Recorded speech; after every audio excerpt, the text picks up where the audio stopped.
গুৰুজনাৰ যি আদৰ্শ, গোবিন্দ মহাপ্ৰভুৰ নিৰ্গুণ নাম, শ্ৰৱণ আৰু কীৰ্তন মহাভক্তি যি স্থানত আশ্ৰয় কৰা যায়, গুৰুজনাই সেই স্থানক চিনাকি কৰি দিছে। হেৰা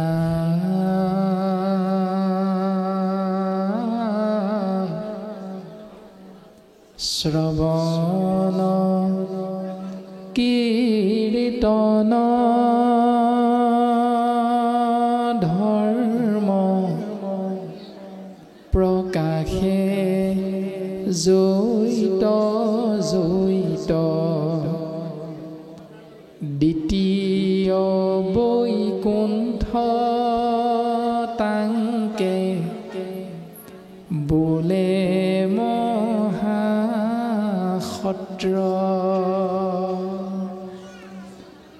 কৃষ্ণ গোসাঁই নিৰ্গুণ নাম যি স্থানত একান্ত ভকতে আশ্ৰয় কৰে, সেই স্থানক চিনাকি কৰি দিছে দ্বিতীয় বৈকুণ্ঠ মহাসত্ৰ বা নামঘৰ। আৰু আজিৰ এই পবিত্ৰ পুণ্যধাম নামঘৰ গুৰুজনাৰ আদৰ্শৰে অনুপ্ৰাণিত আমি সমস্ত জনা কৃপালু বাপ আইৰ বোধগম্য হয়। এৰা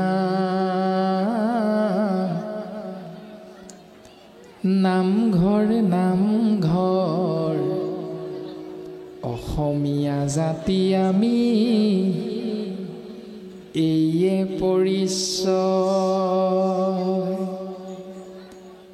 নামঘৰ নামঘৰ ভকতিৰ আলয়, জীৱৰে আশ্ৰয়। শুনানা জাতি গয়া জ্ঞাতি ঘতে সমন্বয়, ঘতে সমন্বয়। নামঘৰৰ বিনে আমাৰ অস্তিত্ব নৰয়। ও নামঘৰৰ বিনে আমাৰ অস্তিত্ব নৰয়। সেয়াই অসমীয়া জাতি আমি সমস্ত জনাৰে প্ৰাণ কেন্দ্ৰস্বৰূপ, গৌৰৱৰ মূল বস্তু গুৰুজনাৰ অপূৰ্ব অৱদান নামঘৰ। যি নামঘৰত উপস্থিত হৈ কৃষ্ণ গোসাঁই নামেৰে জীৱন ধন্য কৰিবৰ বাবে জাতি ধৰ্ম বৰ্ণ ভাষা নিৰ্বিশেষে শিক্ষিত অশিক্ষিত ধনী দুখীয়া উচ্চ নীচ আবাল বৃদ্ধ বনিতা সমস্তৰে বাবে গুৰুজনাই নামঘৰৰ দুৱাৰ খুলি ৰাখিছে। আৰু দ্বিতীয় স্কন্ধ মহাভাগৱতৰ পদবন্ধে আমাক এই দৰ্শনটো সুন্দৰভাৱে প্ৰকাশ কৰিছে। এৰামা হোম কছাৰী খাচী গাৰু মিৰি যৱন কংক গোৱাল অসম মুলুক ৰজক তুৰুক কুবাচ ম্লেচ্ছ চাণ্ডাল।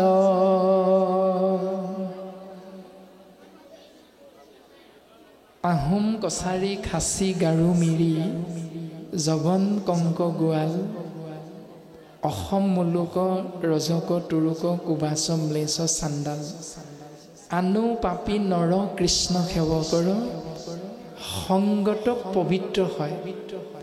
এনেকৈ অসম মুলুকত বসবাস কৰা প্ৰত্যেকজন জাতি জনজাতিৰ বাপ আই নিকৃষ্টৰো নিকৃষ্টতম জীৱ হ'লেও চণ্ডাল পৰ্যন্ত কৰি যদি এজন কৃষ্ণ সেৱকৰ সংগ লাভ কৰে, সেই জীৱ ভগৱন্ত পুৰুষৰ পূৰ্ণ কৃপা লাভ কৰি এই সংসাৰৰ মায়া ছেদ কৰি পৰম গতি লাভ কৰিব পাৰে। ইমান সুন্দৰ কৃপালু গুৰুজনাৰ আদৰ্শ, আৰু তাৰেই আদ ধৰি বৰহাৰপু মহাপুৰুষ মাধৱ গুৰুজনাই সিদ্ধান্ত দিলে, সময়ৰূপী কৰ্ম ধৰ্মৰ জ্ঞান প্ৰদান কৰিলে।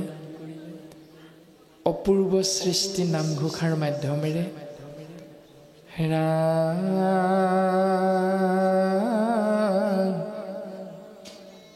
মিনতি বচন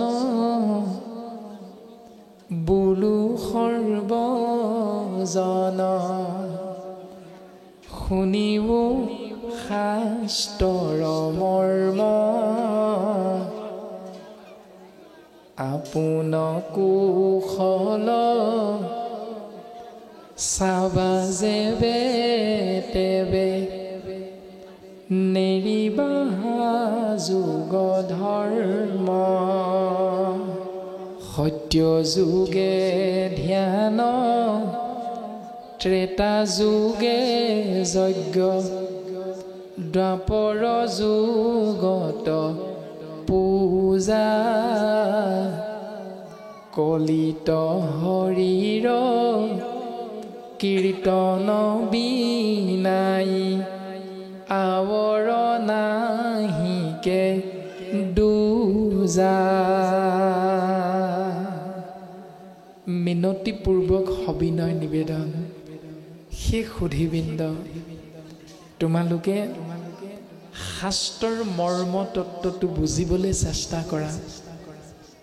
প্ৰশ্ন হয় কেতিয়া, প্ৰশ্ন হয় কিয়,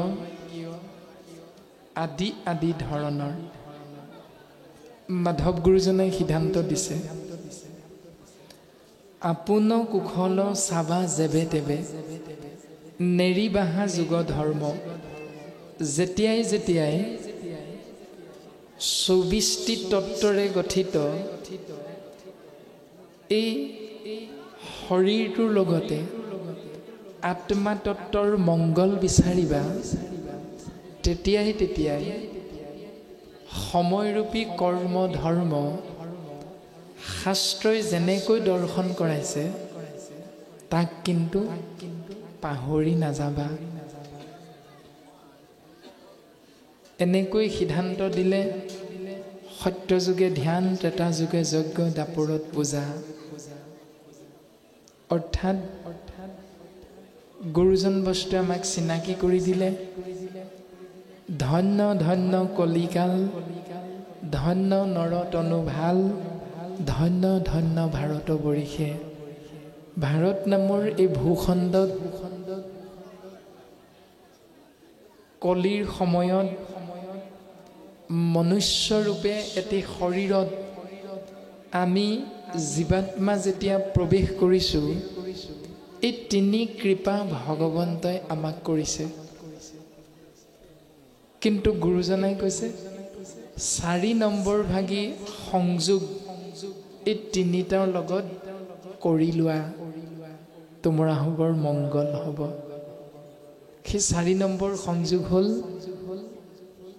এক কৃষ্ণ দেৱ কৰিওক সেৱ, ধৰিও তাহান নাম, কৃষ্ণ দাস হুয়া প্ৰসাদ ভুঞ্জিয়া, হস্তে কৰা টান কাম।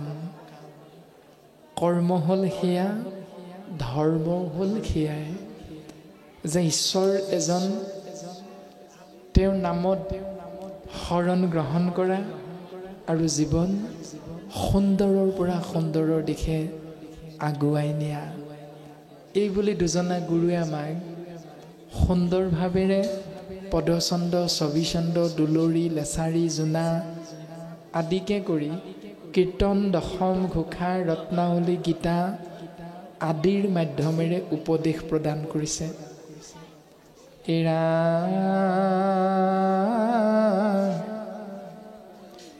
উবানৰ লোক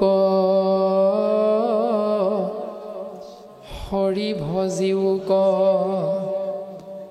ধৰাইতো উপদেশ ও এৰা আলজাল জীৱা কতকাল জৰা ভৈল পৰ বেশ।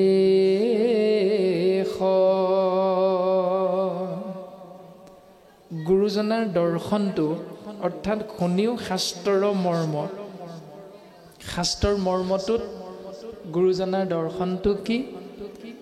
গুৰুজনা জন্ম হৈছে অসম ভূমিত আৰু মাধৱ গুৰুজনাই এই বুলি নাই কোৱা গুৰুজনাৰ দৰ্শনটোত যে সেই অসমত জন্মগ্ৰহণ কৰা মানুহ নামৰ জীৱ তোমালোকে শুনা, এই বুলি নাই কোৱা।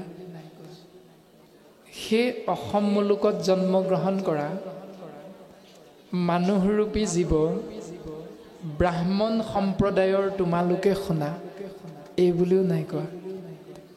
ইমান বিশাল গুৰুজনাৰ আদৰ্শ যে উবা নৰলোক অৰ্থাৎ সেই পৃথিৱীৰ মনুষ্যসকল তোমালোক য'তেই অৱস্থান নকৰা কিয়, পূব পশ্চিম উত্তৰ দক্ষিণ যিটো প্ৰান্ততেই তোমালোকৰ জন্ম নহওক কিয়, হৰি ভজিওক, ঈশ্বৰ এজন আল্লাহ বুলি কোৱা, কৃষ্ণ বুলি কোৱা, গড বুলি কোৱা, ভাৱনা অনুসৰি তোমালোকে যি বুলিয়ে নোকোৱা কোনো কথা নাই, মাত্ৰ ঈশ্বৰ এজন। সেই ঈশ্বৰৰ নামকৰণ তুমি যেনেকৈ ভাল পোৱা তেনেকৈ তুমি উচ্চাৰণ কৰা। যাদৱ, মাধৱ, যদুনন্দন, মুকুন্দ, মুৰাৰী, কৃষ্ণ, ৰাম, নাৰায়ণ, হৰি, বিষ্ণু, যি নামেই তোমাৰ অতিব পচন্দ হয় তাকেই তুমি আশ্ৰয় কৰা। মাত্ৰ এক দেৱ এক হেও একত বিনে নাই কিয়। এতিয়া কিয় আশ্ৰয় কৰিবলৈ ক'লে গুৰুজনাই? সিদ্ধান্ত দিছে উবা নৰলোক হৰি ভজিওক। কিয়? ধৰাইতো উপদেশ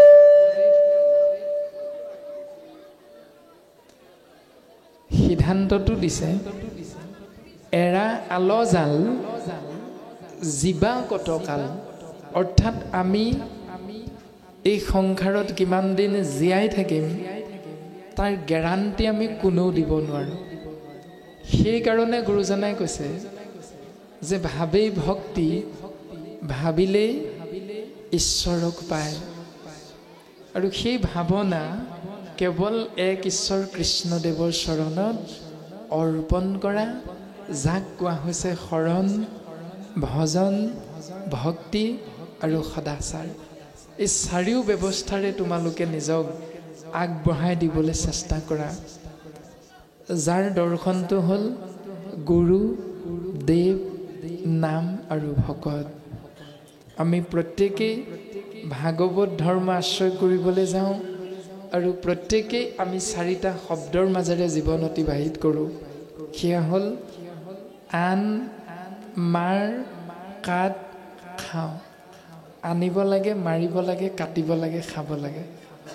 কিন্তু এই চাৰিটা শব্দকে গুৰুজনাই সংস্কাৰ কৰি দিলে যে চাৰিওটা শব্দ তোমালোকে ব্যৱহাৰ কৰা তাত অপৰাধ নাই। তেতিয়া ৰাম জল পুষ্প ফল মূল খাদ্য দ্ৰব্য যত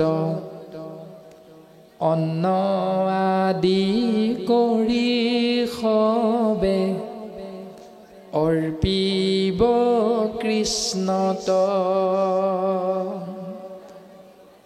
তেবে গৃহ ধৰ্মে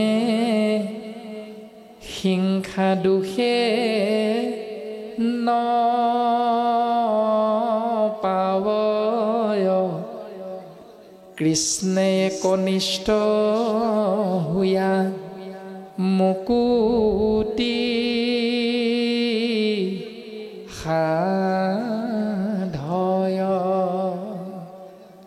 খাওঁতে শুওঁতে উঠোঁতে বহোঁতে বাক্যে বচনে খোজে কাটলে যদি প্ৰত্যেকতে তুমি আন মাৰ কাঠ খাওঁ ব্যৱস্থাৰ আগত 4টা শব্দ ব্যৱহাৰ কৰিব পাৰা, গুৰুদেৱ নাম ভকত। আনিবতো লাগিবই, মাৰিবতো লাগিবই, কাটিবতো লাগিবই, খাবতো লাগিবই। কিন্তু সংস্কাৰ কৰি দিছে গুৰুজনাই, গুৰুত দিম, দেৱত দিম, নামত দিম, ভকতত দিম। গুৰুদেৱ নাম ভকতত আগ নবঢ়োৱাকৈ কোনো দিন অন্ন গ্ৰহণ নকৰিম। কোনো দিন গুৰুদেৱ নাম ভকতৰ চিন্তা নকৰাকৈ ৰাতিপুৱা কৰ্মলৈ ওলাই নাযাওঁ। কোনো দিন গুৰুদেৱ নাম ভকতক আশ্ৰয় নকৰাকৈ কোনো এজন বাপক লগ পালে সম্বোধন নকৰোঁ। কেনেকৈ সম্বোধন কৰিম? বোলে শইকীয়া বাপ, কৃষ্ণ ভালে আছে। এইটো হ'ল শাস্ত্ৰসন্মত। বোলে অ' শইকীয়া কোনফালে যায়? এইটো শাস্ত্ৰসন্মত নহয়। শাস্ত্ৰই সংস্কাৰী দৰ্শন গুৰুজনাই দিলে। বোলে কৃষ্ণ শইকীয়া বাপ বহুত দিন দেখা নাই, ভালে আছেনে? আমাৰ ফালে পাক এটাও নমৰা হ'ল। আৰু ইজনেও কি বুলি উত্তৰ দিব? বোলে কৃষ্ণ ডেকা বাপ সময় নোপোৱা হ'লোঁ, জানেই ব্যস্ততা আজি বাঢ়ি গৈছে, আজিকালি ব্যস্ত, গতিকে অপৰাধ নধৰিব আৰু এই পাৰিলে আমাৰ ফালে আপুনিয়ে পাক এটা মাৰিবচোন। বোলে কৃষ্ণ আজিলৈ আমি বিদায়হে লৈছোঁ। এই যিটো ব্যৱস্থা গুৰুজনে আমাক দিছে, গতিকে এনেকুৱা যি শৰণ ভজন ভক্তি সদাচাৰ যদি আমি আশ্ৰয় কৰোঁ, শৰণ ভজন ভক্তি আৰু সদাচাৰ যাক জানি নৰ নাৰী তৰুক সংসাৰ। যাক জানি নৰ তৰুক সংসাৰ বুলি নাই কোৱা, যাক জানি ব্ৰাহ্মণ তৰুক সংসাৰ বুলি নাই কোৱা, যাক জানি মহন্ত গোস্বামী উপাধিৰ বাপসকল তৰি যাব বুলি নাই কোৱা। গুৰুজনাৰ দৰ্শনটোৱে হ'ল বিশ্ব। চেদজ অন্দজ উদ্ভিদজ জৰায়ুজ 4মুঠি জীৱ তৰি যাব পাৰে গুৰুজনাৰ আদৰ্শ যদি আশ্ৰয় কৰে। এইখিনিতে আকৌ প্ৰশ্ন হয় যে মানুহে যিহেতু কথা ক'ব পাৰে, বাকী 3মুঠি জীৱইতো কথা ক'ব নোৱাৰে, গতিকে সেই 3মুঠি জীৱ কেনেকৈ তৰিব? গুৰুজনাই সিদ্ধান্ত দিছে, জৈত থাকে মোৰ ভক্ত উদাৰ চৰিত্ৰ কীট পতংগকো কৰয় তেখনে পবিত্ৰ। এজন উদাৰ চৰিত্ৰৰ কৃষ্ণ ভকতৰ চৰণ ধূলা যি স্থানত পৰে, সেই স্থানত থকা উৰণ বুৰণ গজন ভ্ৰমণ 4মুঠি জীৱই ভগৱন্তৰ কৃপাধন্য হ'ব পাৰে। আৰু এনেকৈ এই সংসাৰৰ পৰা বাকী 3মুঠি জীৱ মনুষ্যক বাদ দি বাকী 3মুঠি জীৱই ঈশ্বৰক স্বজ্ঞানেৰে চিন্তা কৰিব নোৱাৰে যদিও তেওঁলোকো এই সংসাৰৰ পৰা তৰি যাব পাৰে। ইমান সুন্দৰ দৰ্শন। বিশ্বত যিমানবিলাক ধৰ্মগুৰু আছে, সমস্ত ধৰ্মগুৰুৰ ভিতৰত জগতগুৰু পৰম গুৰু কৃপালু শ্ৰীমন্ত শংকৰদেৱৰ আদৰ্শ বা দৰ্শনতহে কেৱল উপলব্ধি হয়। যদি মুছলিম ধৰ্মৰ দৰ্শনটো চাই, যদি কলা হয়, বোবা হয় আৰু স্ত্ৰী হয়, তেতিয়াহ'লে মছজিদত তেওঁলোকে ঈশ্বৰক আশ্ৰয় কৰিব পৰাৰ পৰা বিৰত থাকিব লাগে। কেৱল কৃপালু শ্ৰীমন্ত শংকৰদেৱ গুৰুজনে আমাক আদৰ্শ দিলে যে মৌকং কৰোতি বাচালং পংগুং লংঘয়তে গিৰিম ইয়ত কৃপা তমহং বন্দে পৰমানন্দ মাধৱম। যিজনে কথা ক'ব নোৱাৰে, যিজনে কাণেৰে নুশুনে তেওঁ গুৰুজনাৰ অপূৰ্ব সৃষ্টি ভাওনা যদি চকুৰে দৰ্শন কৰে সেই ভাওনাৰ দৃশ্যবিলাক দৰ্শন কৰি কৃষ্ণ লীলাবিলাক চকুৰে চাই চাইও এই সংসাৰৰ পৰা তৰি যাব পাৰে। যিজনে চকুৰে নেদেখে কিন্তু কাণেৰে শুনে তেওঁ শ্ৰৱণ মহাভক্তি আশ্ৰয় কৰি বাপসকলে কীৰ্তন কৰি আছে। কীৰ্তন কৰিব নোৱাৰে, চকুৰেও নেদেখে কিন্তু কাণেৰে মাত্ৰ শুনে।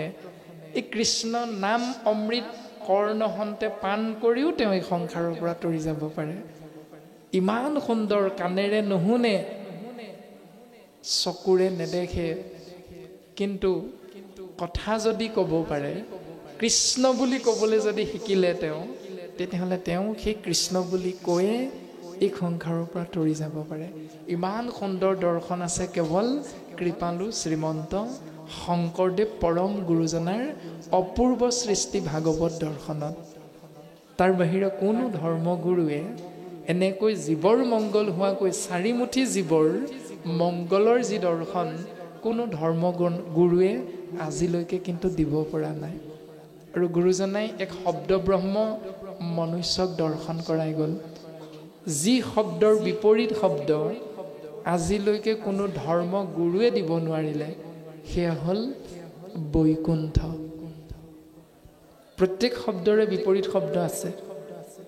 স্বৰ্গ বুলি ক'লে মৰ্ত, এনেধৰণে ভাল বুলি ক'লে বেয়া, ওখ বুলি ক'লে চাপৰ, বহল বুলি ক'লে চেপেটা, শকত বুলি ক'লে ক্ষীণ আদি যিমান শব্দৰ আমি আশ্ৰয় কৰোঁ বিপৰীত শব্দ আছে, কিন্তু একমাত্ৰ বৈকুণ্ঠ শব্দৰ বিপৰীত শব্দ আজিলৈকে কোনো ধৰ্মগুৰুৱে উলিয়াব নোৱাৰিলে। যি শব্দৰ লগত চিনাকি কৰি দিছে কেৱল আমাৰ পৰম গুৰু শ্ৰীমন্ত শংকৰদেৱে। সেইকাৰণে আমি সমস্তজনা অসমবাসী অসমীয়া গুৰুজনাক লৈ গৌৰৱান্বিত। সিজনা গুৰুৰ জন্ম হৈছে আপোনাসৱৰ ইয়াতেই, নগাঁৱতে, আৰু আমি আহিছোঁ শিৱসাগৰৰ পৰা।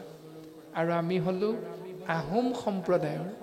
যি আহোম স্বৰ্গদেৱে কৃপালু গুৰুজনাক ধৰ্ম প্ৰচাৰ কৰিবলৈ দিয়াৰ ক্ষেত্ৰত কিন্তু পদে পদে বাধা দিছিল, তেনে এজন গুৰু গুণ যশ আমাৰ নিচিনা মূঢ়মতীয়ে আশ্ৰয় কৰিবলৈ পোৱাটো অতিকে সৌভাগ্যৱন্ত আমি। আৰু এই সৌভাগ্যৱন্ত কৰি তুলিছে কেৱল আপোনাসৱ মহামহন্তই।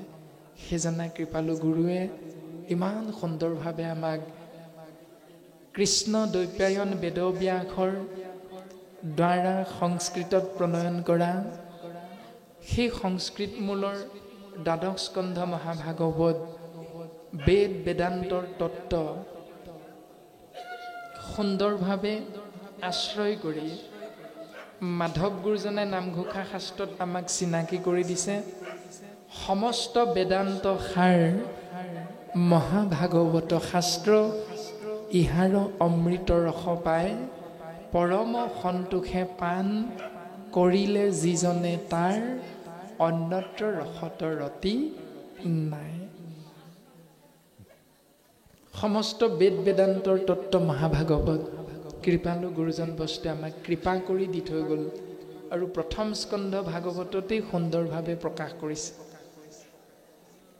যিটো বাইকে নাই নাম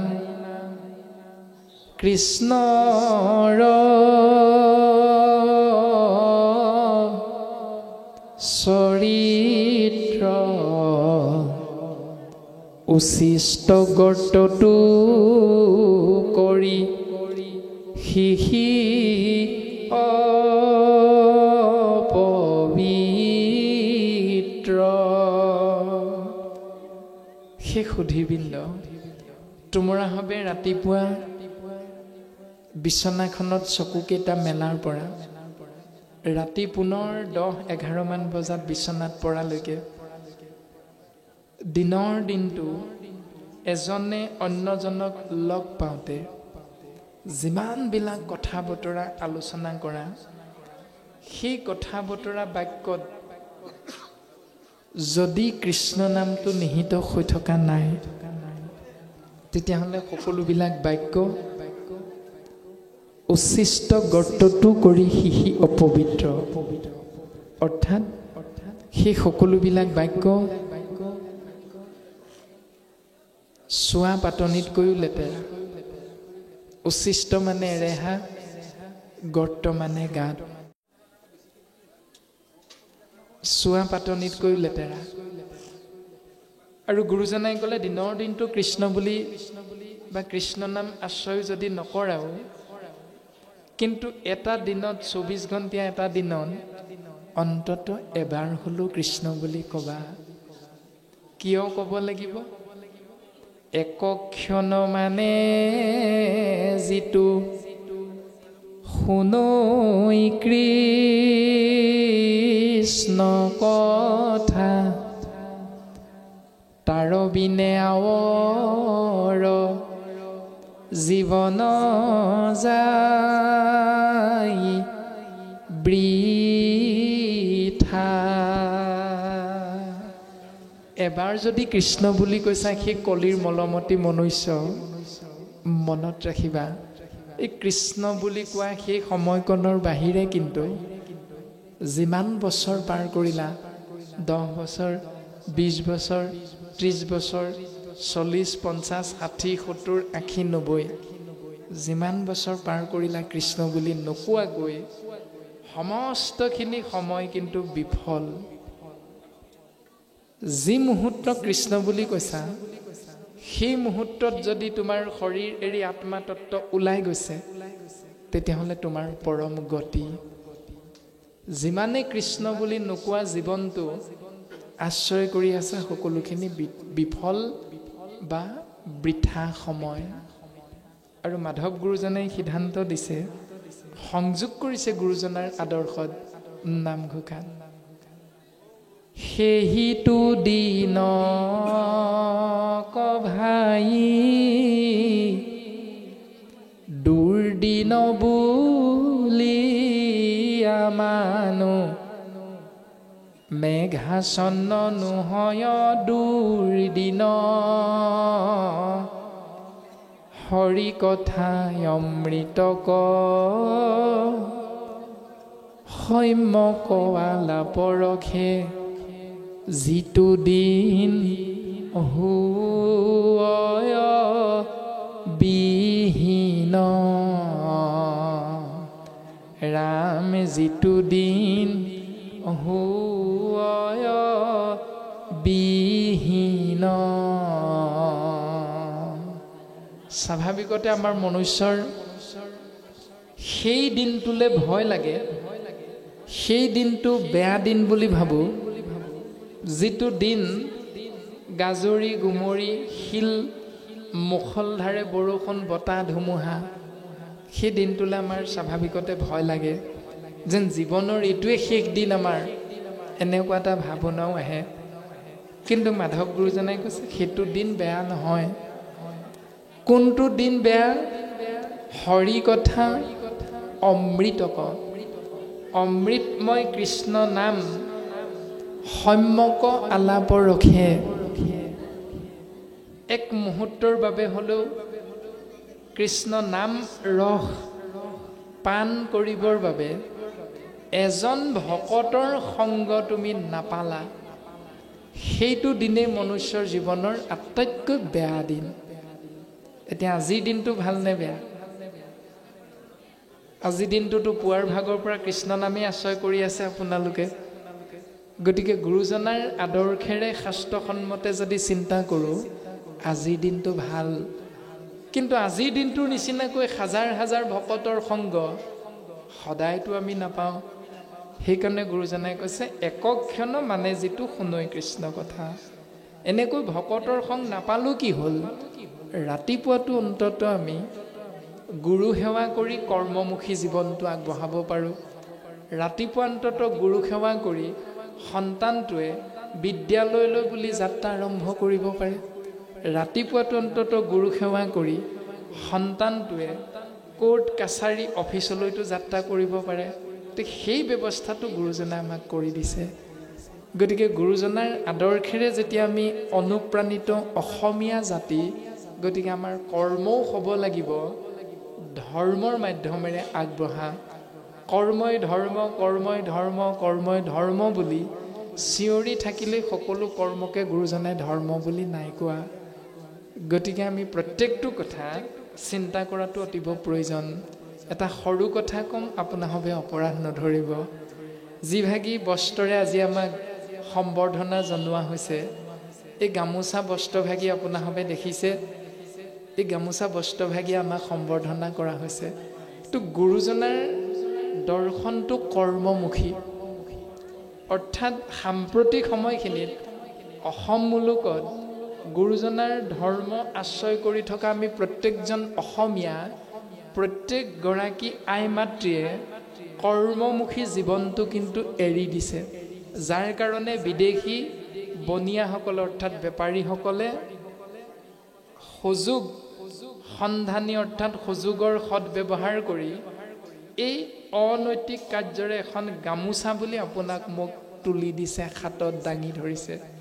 অসমীয়া শিপিনীসকল অন্তত কথাটো চিন্তা কৰাটো ভাল যে নিজৰ হাতেৰে তাঁতশালত বোৱা যদি এখন গামোচাৰে আমি কাৰোবাক সম্বৰ্ধনা জনাব পাৰোঁ, এইটো গুৰুজনাৰ আদৰ্শ। গুৰুজনাই প্ৰথম ভাওনা সৃষ্টি কৰিছিল, নাম হ'ল চিহ্নযাত্ৰা, আৰু সেই চিহ্নযাত্ৰা বৈকুণ্ঠৰ পদ ক'ত আঁকিছিল, যাক কোৱা হয় বৃন্দাবনী বস্ত্ৰ। গতিকে সেই বৃন্দাবনী বস্ত্ৰৰে অসমীয়া আইসকলক তাঁত বোৱাৰ যিটো প্ৰক্ৰিয়া, সেই সুন্দৰ ব্যৱস্থাটো গুৰুজনে আমাক দি থৈ গৈছে। কৰ্ম ধৰ্ম কোৱা নাই দোকান এখনলৈ গৈ এনেকুৱা এখন গামোচা কিনি আনি কোনোবা এজনক বাপক সম্বৰ্ধনা জনাব, অপৰাধ নধৰিব। আমি যিটো সঁচা আমাৰ মনেৰে কয় আদৰ্শ গুৰুজনাৰ, গতিকে সেই আদৰ্শত যেতিয়া আমি দেখা পাওঁ এনেকুৱা এটা দৰ্শন, তেতিয়া অকণমান অসমীয়া বুলি ক'বলৈ অন্তৰত কোনোবা দেশত দুখ অনুভৱ হয়। সেইকাৰণেহে আমি সেৱাভাগী নিবেদন কৰা হৈছে যে একো নকৰাকৈ থকাতকৈ কিবা এটা কৰাটো ভাল, কিন্তু সেই কিবাটো ভুলকৈ কৰাতকৈ একো নকৰাকৈ থকাটোৱে ভাল।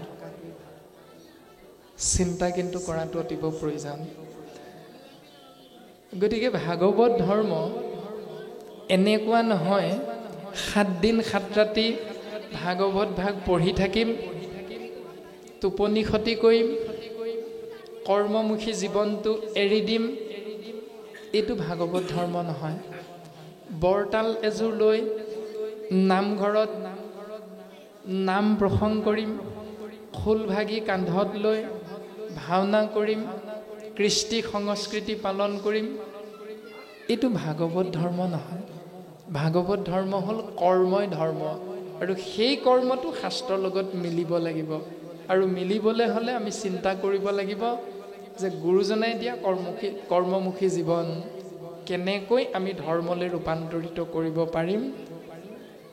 শ্ৰৱণ কীৰ্তন কৰি বৈকুণ্ঠ যায়, ধৰ্ম অৰ্থ কাম মোক্ষ সবে আতপায়। শ্ৰৱণ কীৰ্তন কৰা, ধৰ্ম অৰ্থ কাম মোক্ষ চতুবৰ্গ সাধন কৰা, সেই চতুবৰ্গ সাধনৰ দৰ্শনটো হ'ল যে এখন নিজৰ তাঁতশালত বোৱা গামোচা। প্ৰথম চিন্তা আইসকলে আমি কৰিব লাগিব। বাপজনে যিভাগী গামোচা লৈ নামঘৰলৈ যাব, স্বামীজনক যিখন গামোচা দি নামঘৰলৈ পঠিয়াম, সেই গামোচাখন অন্তত নিজে আইগৰাকীয়ে তাঁতত বৈ বাপজনৰ কান্ধত বহাগ বিহুৰ দিনা যাক বিহুৱান বুলি কয়, সেইখন অন্তত আমি কান্ধত আঁৰি দিবলৈ যাতে সক্ষম হ'ব পাৰোঁ, গুৰুজনাই সেই কৰ্মটোক ধৰ্ম হিচাপে দৰ্শন কৰাইছে। তাৰ দ্বাৰা অৰ্থও উপাৰ্জন হয়। যদি আপুনি দুখনমান বেছিকৈ গামোচা বব পাৰে, দুখনমান চেলেং চাদৰ যদি বেছিকৈ বব পাৰে, তেতিয়াহ'লে উচিত মূল্যটো লৈ আপুনি কাৰোবাক দিব পাৰে, তাৰ দ্বাৰা অৰ্থ উপাৰ্জন হয়।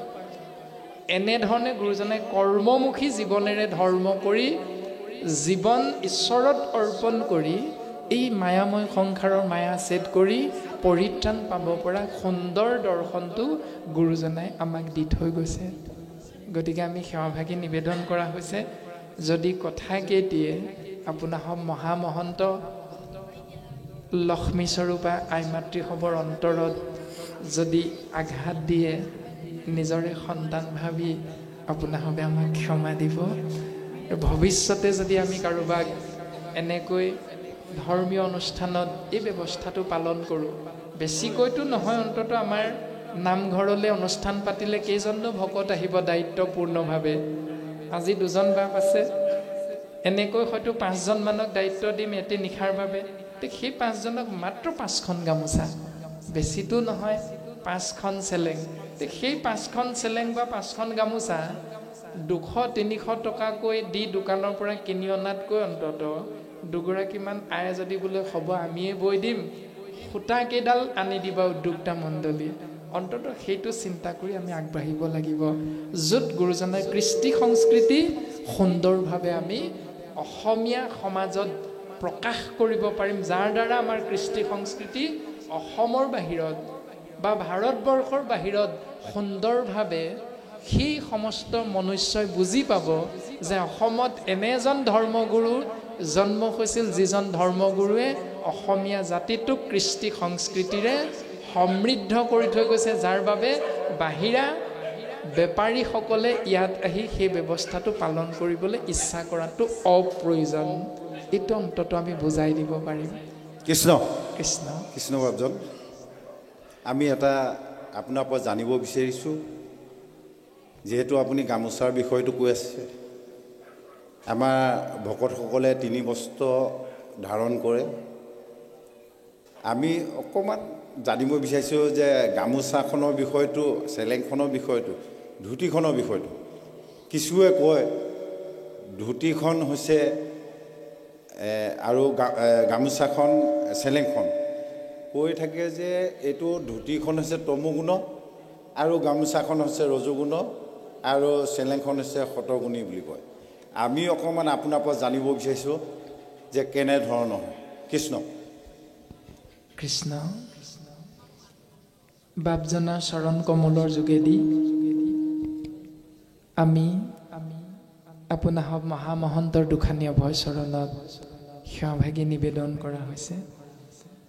যদি সেইটোৱে হয় যে শতগুণ, ৰজগুণ, তমগুণ, এই 3টা গুণৰ মাজেৰে গুৰুজনাই কৈছে ঈশ্বৰৰ কৃপা লাভ নহয়, অৰ্থাৎ 3 গুণৰ মাজত থাকিলে জীৱৰ মুক্তি নহয়। সেইকাৰণে কোনোৱে কয় বাৰু যে শত, ৰজ, তম 3 গুণৰ প্ৰতীক গামোচা, চেলেং আৰু ধুতি।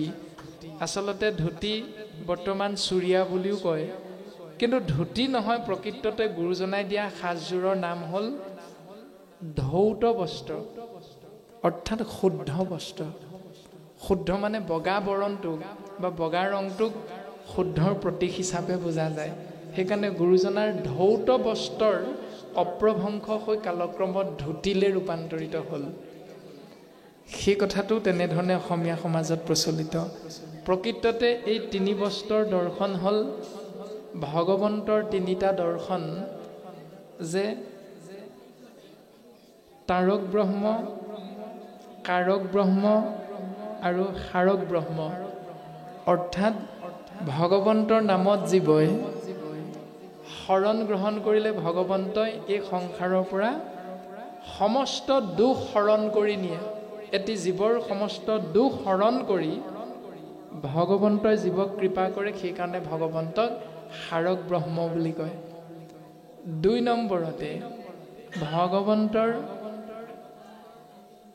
কৃপাতহে জীৱই এই সংসাৰৰ পৰা তৰি যাব পাৰে, সেইকাৰণে ভগৱন্তক ত্ৰাণকৰ্তা হিচাপে তাৰক ব্ৰহ্ম বুলি কয়। যিহেতু ভগৱন্তই একমাত্ৰ সৃষ্টি স্থিতি প্ৰলয়ৰ কাৰণ, সেইকাৰণে ভগৱন্তক কোৱা হয় কাৰক ব্ৰহ্ম। এই 3 ব্ৰহ্ম ভগৱন্তৰ নাম অনুসৰি 3 বস্ত্ৰৰ কথাটো কোৱা হয়। তাৰ বাহিৰে আমি কিন্তু বেলেগ বুলি পোৱা নাই। বাপে কোৱাটো আমিও বাৰু শুনা হয় সমাজ ব্যৱস্থাত, আমিও এনেকৈহে পোৱা গৈছে যে সত ৰজ তম 3 গুণ যদি 3খন বস্ত্ৰ আমি পিন্ধি যাওঁ তেতিয়াহ'লে ভগৱন্ত যিহেতু নিৰ্গুণ সেইকাৰণে নিৰ্গুণৰ কাষলে গুণময় হৈ গ'লে জীৱই নিৰ্গুণক লগ পাব নোৱাৰে গতিকে এইটো সমাজত প্ৰচলিত গতিকে কোনো সমাজৰ বাপাইসকলে এনেকৈ কয় গতিকে আমি আপোনাসৱৰ চৰণত সেৱাভাগী নিবেদনহে কৰা হৈছে আপোনাসৱেও বিজ্ঞসকলৰ লগত আলোচনা কৰি বিষয়টো সুন্দৰভাৱে পৰিচালনা কৰি পৰ্যালোচনা কৰি বুজি ল'বলৈ আমি সেৱাভাগী নিবেদন কৰা হৈছে কিন্তু আমাৰ বোধেৰে আমাৰ বিজ্ঞসকলে আমাক যেনেকৈ দৰ্শন কৰাইছে যি 3 বস্ত্ৰৰ মূল দৰ্শন এনেধৰণেহে আমি বুজা হৈছে কৃষ্ণ